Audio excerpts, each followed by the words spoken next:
Executive Director Mark Major today. He's unfortunately not available, so I'll be taking you through the slides. We won't dwell on this other than to say that we will be making some forward-looking statements today, which are not guarantees of future performance. Now, this is C29, an overview. We're a fairly new company. We only listed in November last year. Fairly small market cap. We're a copper-focused explorer. We have 3 granted projects. That's the Stadler's project in WA and the Sampson's Tank and Reedy Creek projects in New South Wales. We also have a series of applications on projects in South Australia, the Torrens group of tenements, and we have an option on a highly prospective project called Mayfield in Queensland. This is the brains trust behind C29. These are the people steering the ship. Mark Major is a very experienced geologist with an MBA, more than 25 years experience. And he is my mentor here at C29. And we have David Lees, our chairman, more than 20 years experience in finance. And finishing off the mix is Mr. Ed Haynes, both a geologist and a financier, and a very useful part of our team. Now, I think that C29 represents a great investment opportunity. We've got a clear strategy, focus on high-grade, low-cost exploration targets. We have high-quality projects in known mineral camps, targets that have a lot of potential. We have a board that's alert to new opportunities, whether that's through project generation or acquisition of more projects.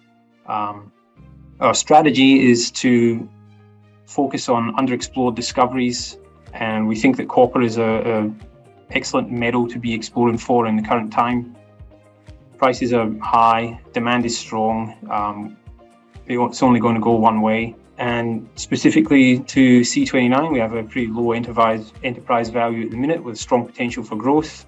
I guess the next few slides we're going to lay out how we intend to grow that. So here's a slightly more in-depth overview of our projects. Mayfield is a project that we've become involved with in the last few months. We don't currently have ownership of the project. We have an option to acquire it. Pending renewal of the license, we will be acquiring this project shortly.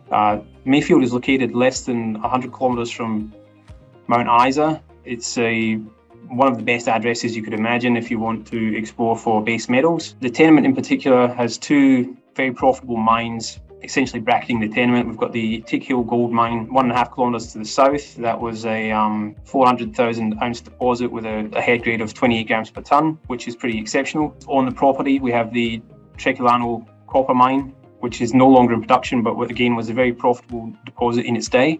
Some of our neighbours nearby have had a lot of success in recent times, doing essentially what we intend to do at Mayfield, looking over ground that hasn't had much modern exploration, applying new geophysical techniques, more systematic drilling campaigns. So Hammer Metals, they have made a discovery at Kalkine, and Carnaby Resources also doing well with their Nil Desperandum or Greater Duchess project. Within Mayfield itself, we've got extensive near-surface mineralization associated with magnetic anomalies. It's an IOCG type target. The previous drilling has been quite sparse, limited to shallow holes.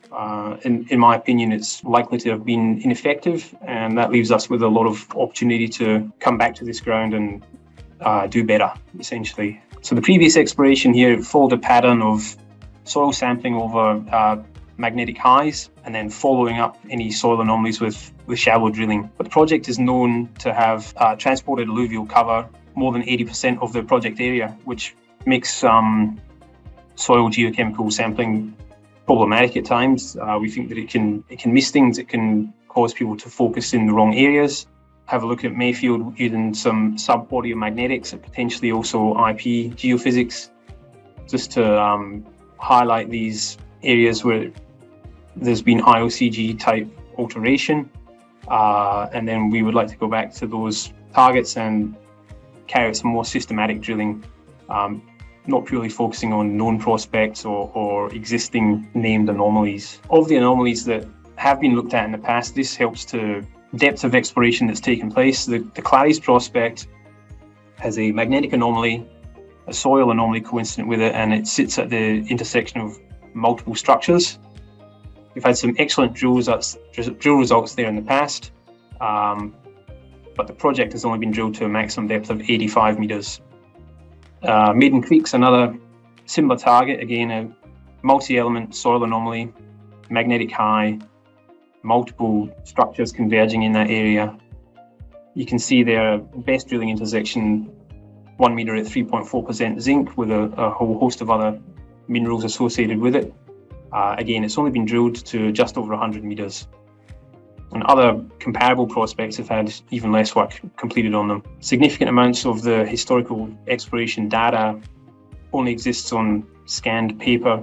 It's never previously been digitized, and that's something that we have slightly surprised by, but also we have now begun the process of digitizing that. So we're hoping that we're able to take some steps forward with this project quite quickly once we get the license renewed and move forward with the option. Next project I'd like to discuss is Reedy Creek in New South Wales. It's in the Lachlan Fold Belt. It's a polymetallic skarn target. It also has potential for epithermal gold.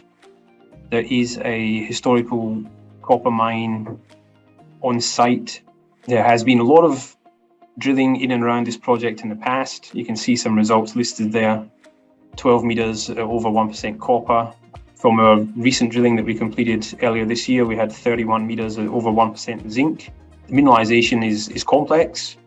It appears to be open along strike and at depth to improve our understanding of it, but that's essentially what we've been doing and what we intend to continue doing there. A recently developed geological model, what was going on there relative to the state government geological mapping, essentially threw us off to begin with. It's what is mapped is not what we have encountered. So that's a bit of a challenge, but we've got over that. We completed over 1,000 meters of diamond drilling between December last year and March of this. I mentioned previous slide that we had 31 meters over 1% zinc in one of our drill holes.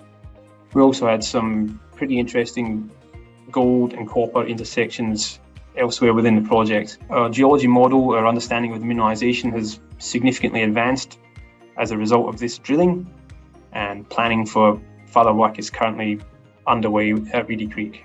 As well as the Reedy Creek mine area, we also have some other targets within the tenement package. So there is a known gold target called Kala with a 1.8 kilometer long soil gold anomaly.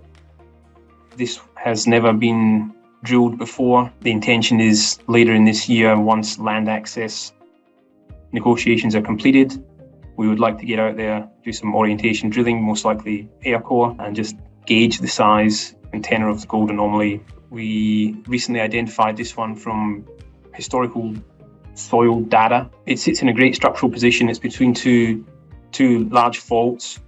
Seems to be a magnetic trend linking those two faults exactly where the soil anomaly is. Again, no drilling. We need to get in there. We want to drill test that with air core and try and move that one forward. And the other parts of the project listed here, Reedy Creek and Endeavour, they essentially extensions of the known mineralization from the Reedy Creek mine itself. We have drilled there earlier this year, as I mentioned. We are now looking to define a design subaudiomagnetics magnetic survey there. Next project to discuss, again in New South Wales, this is the Sampson's Tank project, located very close to Tottenham, the town of Tottenham, and also the Loxley Resources Tottenham copper deposit. It's prospective for Beshi type volcanogenic massive sulfides.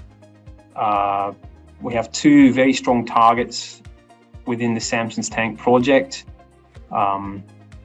One never drilled before, the other has been drilled, and offers some encouragement for deeper drilling or further work. Well, briefly, that's our neighbours in the area. We have Loxley Resources directly to the south with a 7 million tonnes at 1.2% copper. Helix to our north, their Colorina discovery. They've had some excellent results from that. So we're definitely in a good address there. When you focus on Sampson's tank itself, we have 3 fairly coherent soil copper anomalies. 2 of those correspond very well with magnetic anomalies. We've recently flown a VTEM survey over this area to look for basement conductors. We have not yet got the final interpretation, so we're not able to discuss that, but we're hoping that will help with our targeting. Once we have that on board, we will look to again get some scout drilling, some probably most likely air core, potentially RC, over this prospect and see if we can move forward here. A compelling target, everything lines up very well. The size of the anomalies, the P47 to the north of the map there, more than 1 kilometre long soil anomaly, copper and gold, somewhat other pathfinder elements that are also elevated there. Again, P54, the anomaly at the bottom of the screen, almost 1 by 1 kilometre. The final project that I will talk about today is known as Stadler's. This is in Western Australia, 60 kilometres south of Paraburdoo. I was just looking at the previous presentation. I think we might be neighbours. We have a lot of potential again here. You can see some excellent rock chip results, double figures of copper percentage. Only 6 drill holes on the whole tenement. One of them has returned 5 metres at almost 3% copper. The geochemical sampling that's been done lines up very well with the structural interp and the mapped geology. There's some great targets there in the centre of the tenement that you can see. There's also a large series of mapped gossans on the western side. I've called them forgotten gossan. They have never been subjected to any geophysics, any geochemical sampling, despite the other gossans within the tenement returning some pretty good numbers. So there is a lot of potential here. I'm planning to get some boots on the ground on this tenement next month. Get out and just assess the access, do some more mapping to refine what's been mapped already, and just to scope out how we would be able to move this one forward. Again, I'd like to get out there with a drill rig and start systematically testing some of these structures, some of these opportunities.